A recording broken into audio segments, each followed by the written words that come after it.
പൗലോസ് പറയാണ്, അത് നിമിത്തം പൗലോസ് എന്ന ഞാൻ ജാതികളായ നിങ്ങൾക്ക് വേണ്ടി ക്രിസ്തു യേശുവിന്റെ ബദ്ധനായിരിക്കുന്നു.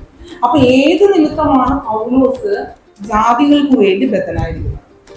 അത് നമുക്ക് കഴിഞ്ഞ പ്രാവശ്യം മനു പറഞ്ഞ ഒരു ഭാവമുണ്ട്. ആ 2-ാമത്തെ അധ്യായം അതിന്റെ 12 മുതലുള്ള വാക്യങ്ങൾ നമ്മൾ നോക്കിയാൽ അല്ലെങ്കിൽ യേശു കർത്താവിന്റെ ആ കാലയളവിൽ യഹൂദൻ എന്നും ജാതി എന്നും എന്ത് ചെയ്ത് 2 വേർതിരിവുണ്ടായിരുന്നു അല്ലെ?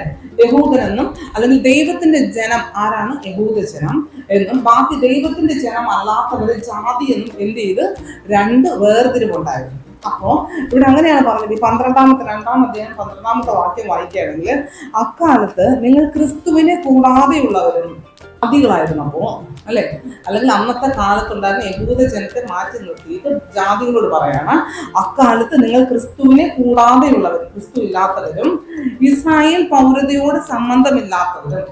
ഇസ്രായേൽ ജനം എന്ന് പറഞ്ഞാൽ ദൈവത്തിന്റെ ജനം, എന്നാൽ ആ ഒരു ഐഡന്റിറ്റി ഇല്ലാത്ത ആൾക്കാരും ദൈവത്തിന്റെ വാഗ്ദത്വം ആർക്കുള്ളതാണ്? ദൈവത്തിന്റെ ജനത്തിനുള്ളതാണ് അല്ലെ. ഇവിടെ പറയാണ്, വാഗ്ദത്വത്തിന്റെ നിയമങ്ങൾക്ക് അന്യരും. നിങ്ങൾ ദൈവത്തിന്റെ വാഗ്ദത്വം പ്രാപിപ്പാൻ ജാതികളായ വ്യക്തികൾ ഒരിക്കലും എന്തല്ല യോഗ്യരല്ലാത്തവരും. അടുത്തത്, അന്യരും പ്രത്യാശയില്ലാത്തവരും ലോകത്തിൽ ദൈവമില്ലാത്തവരുമായിരുന്നു. ഇത് ആരെയാ പറഞ്ഞിരിക്കുന്നത്? ദൈവജനത്തെ മാറ്റുന്നത് ജാതികളെ പറഞ്ഞിരിക്കുകയാണ് അല്ലെ. ജാതികളെ പറഞ്ഞ ആ കാലത്ത് നിങ്ങൾ എന്ത് ചെയ്ത് ദൈവമില്ല, വാഗ്ദത്തത്തിന് അവകാശമില്ല, ഇസ്രായേൽ പൗരത്വം നിങ്ങൾക്കില്ല, അല്ലെങ്കിൽ ദൈവജനമാണെന്നുള്ളൊരു ഐഡന്റിറ്റി നിങ്ങൾക്കില്ല, ഇതൊന്നും ഇല്ലാത്തവരായിരുന്നു. എന്നാൽ അടുത്ത വാക്യം 13-ാമത്തെ വാക്യം പറയാണ്, മുമ്പേ ദൂരസ്ഥരായിരുന്ന നിങ്ങൾ. എങ്ങനെയാ ദൂരസ്ഥരായിരുന്ന? ദൈവജനം അല്ല എന്ന് പറഞ്ഞ് ദൈവത്തിൽ നിന്ന് നമ്മളെ മാറ്റി നിർത്തിയിരുന്ന. മനസ്സിലാവുന്നോ? നമ്മൾ ദൈവജനം അല്ലായിരുന്നു. ആരായിരുന്നു ദൈവജനം? യഹൂദന്മാർ അല്ലെ. അപ്പൊ സമീപസ്ഥരായ അവരായിരുന്നു. പക്ഷെ ഇവിടെ പറയാണ്, ദൂരസ്ഥരായിരുന്ന നിങ്ങൾ ഇപ്പോൾ ക്രിസ്തു യേശുവിൽ ക്രിസ്തുവിന്റെ രക്തത്താൽ സമീപസ്ഥരായി തീർന്നു. നിങ്ങൾ എങ്ങനെയാണ് ജാതികളായ നിങ്ങൾ എങ്ങനെയാണ് ദൈവത്തോട് സമീപസ്ഥരായി തീർന്നത്? യേശു ക്രിസ്തു കാൽവരി ക്രൂശിൽ മരിച്ച് അടക്കപ്പെട്ടു അല്ല. ആ കാൽവരി ക്രൂശിൽ യേശു കർത്താവിന്റെ മരണത്തോടു കൂടെയാണ് നിങ്ങൾ എന്ത് ചെയ്ത് ദൈവത്തോട് സമീപസ്ഥരായിരുന്നത്. അതിനെന്താണ് നമുക്ക് ദൂരസ്ഥരായിരുന്ന, അല്ലെങ്കിൽ യഹൂദനായിരുന്നു സമീപസ്ഥൻ, എന്നാൽ ജാതിയായ നമ്മൾ എന്ത് ചെയ്യും? ദൂരസ്ഥരായിരുന്നു. ഈ ദൂരസ്ഥരായിരുന്നു നമുക്ക് ദൈവത്തോട് അടുത്ത് വരാനായിട്ട് കഴിഞ്ഞത് യേശു ക്രിസ്തുവിന്റെ രക്തത്താലാണ്. ഓക്കെ, അടുത്തത് എന്നിട്ട് പറയാണ്, അവൻ നമ്മുടെ സമാധാനം നമുക്ക് വേണ്ടിയിട്ട് എന്ത് ചെയ്ത് ദൈവത്തോട് അവൻ നമ്മളെ നിരപ്പിച്ച് നമുക്ക് സമാധാനമാക്കി. അവൻ ഇരുപക്ഷത്തെയും ഒന്നാക്കി. ഏതിരുപക്ഷം? യഹൂദനെയും ജാതിയെയും. മനസ്സിലായ? യഹൂദനെന്നും ജാതി എന്ന് പറയുന്ന ഈ 2 പക്ഷത്തെയും ആരൊന്നാക്കി? യേശു കർത്താവിന്റെ കാൽവരി ക്രൂശിലെ മരണത്താൽ ഒന്നാക്കി. എന്നിട്ട് അടുത്ത പറയാണ്, ഒന്നാക്കി ചട്ടങ്ങളും കൽപ്പനകളുമായ ന്യായപ്രമാണം എന്ന ശത്രുത്വം അവന്റെ ജഡത്താൽ നീക്കി. അപ്പൊ ഇവർ 2 പേരെയും തമ്മിൽ വേർതിരിച്ച് യഹൂദനെന്നും ജാതി എന്നും പറഞ്ഞ് വേർതിരിച്ചിരുന്ന എന്തായിരുന്നു അതിനിടയ്ക്ക് ഉണ്ടായിരുന്നത്? ന്യായപ്രമാണമായിരുന്നു അല്ലെ.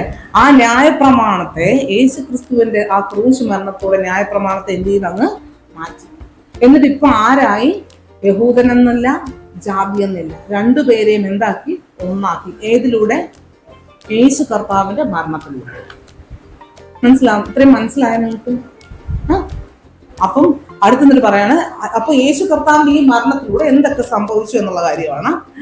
ഇരുപക്ഷത്തെയും ഒന്നാക്കി ചട്ടങ്ങളും കൽപ്പനകളുമായ ന്യായപ്രമാണം എന്ന ശത്രുത്വം തന്റെ ജഡത്താൽ നീക്കി. അടുത്തത്, വേർപാടിന്റെ നടുച്ചുവർ ഇടിച്ചു കളഞ്ഞു.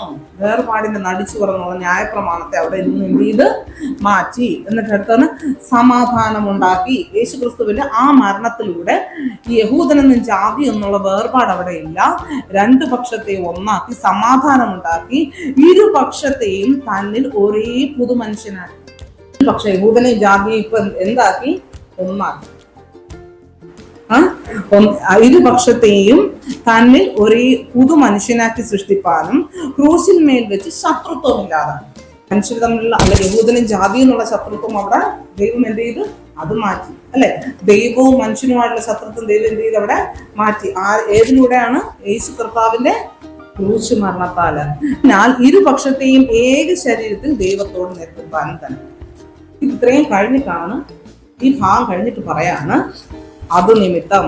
ഏത് നിമിത്തം? ദൈവത്തിന് യഹൂദനെന്നില്ല, ജാതി എന്നില്ല.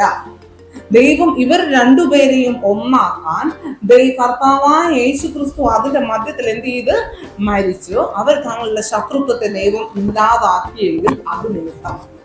അതായത് ദൈവത്തിന് ഒരു വേർതിരിവും ഇല്ല. ദൈവം ആരെയും വേർതിരിച്ചില്ല.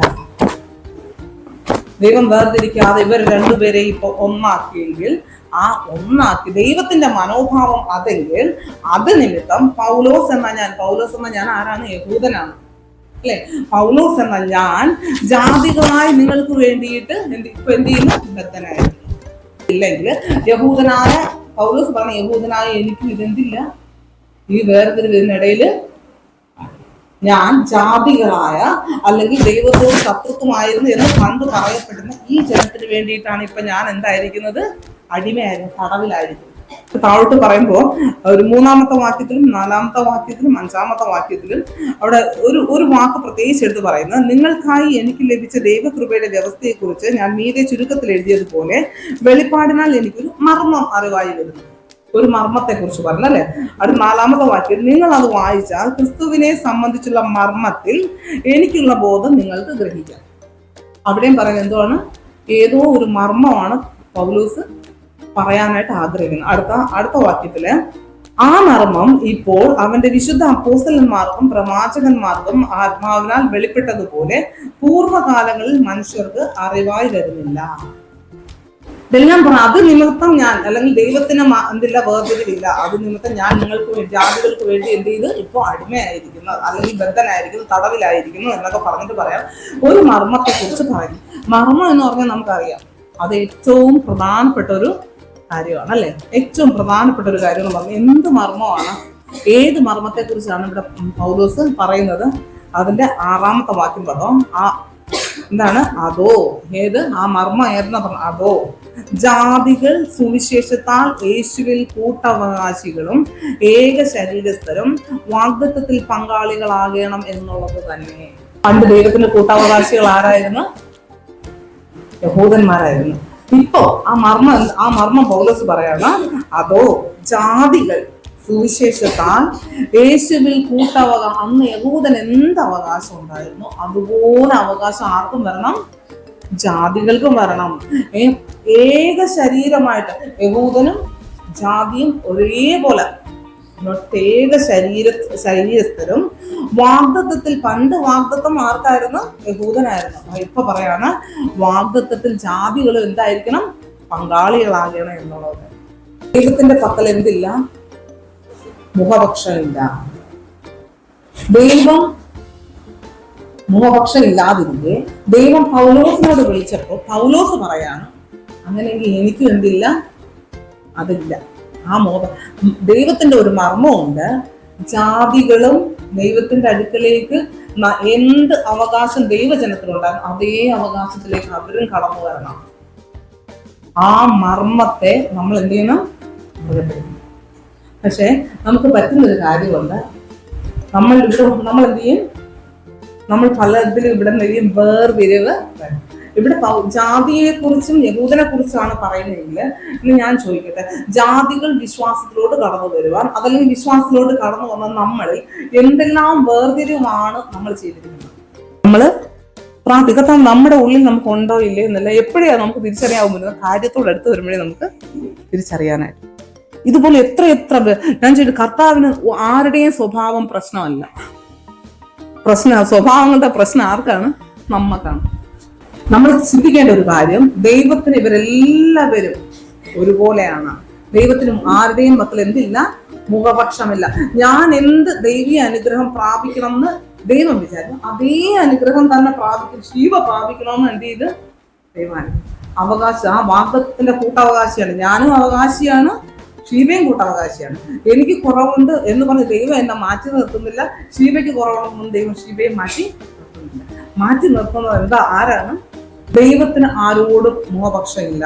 ദൈവം ഇരുപക്ഷത്തെയും ഒന്നാക്കി, ജാതിയെയും യഹൂദനെയും ഒന്നാക്കി, രണ്ടുപേർക്കും തുല്യ അവകാശം കൊടുത്തെങ്കിൽ ഇന്ന് നമ്മുടെ അടുക്കലുള്ള ദൈവം നമ്മുടെ അടുക്കൽ തമ്മിൽ ഓരോരുത്തരെയും നമ്മളെങ്ങനെ ദൈവമേ എനിക്കും കുറവുണ്ടാകും, ഇവനും കുറവുണ്ട്, നീ ഞങ്ങളെ രണ്ടുപേരെ അംഗീകരിക്കുന്നുണ്ട്, ഞാനും അങ്ങോട്ടും അംഗീകരിക്കാനായിട്ട് തയ്യാറാണ്. നിനക്കാരും വ്യത്യാസമില്ലെങ്കിൽ എനിക്കും ആരും വ്യത്യാസമാക്കി നിർത്തണ്ട എന്നുള്ള ഒരു ചിന്ത നമ്മുടെ ജീവിതത്തിൽ ഉണ്ടായിരിക്കട്ടെ. ദൈവം അനുഗ്രഹിക്കട്ടെ.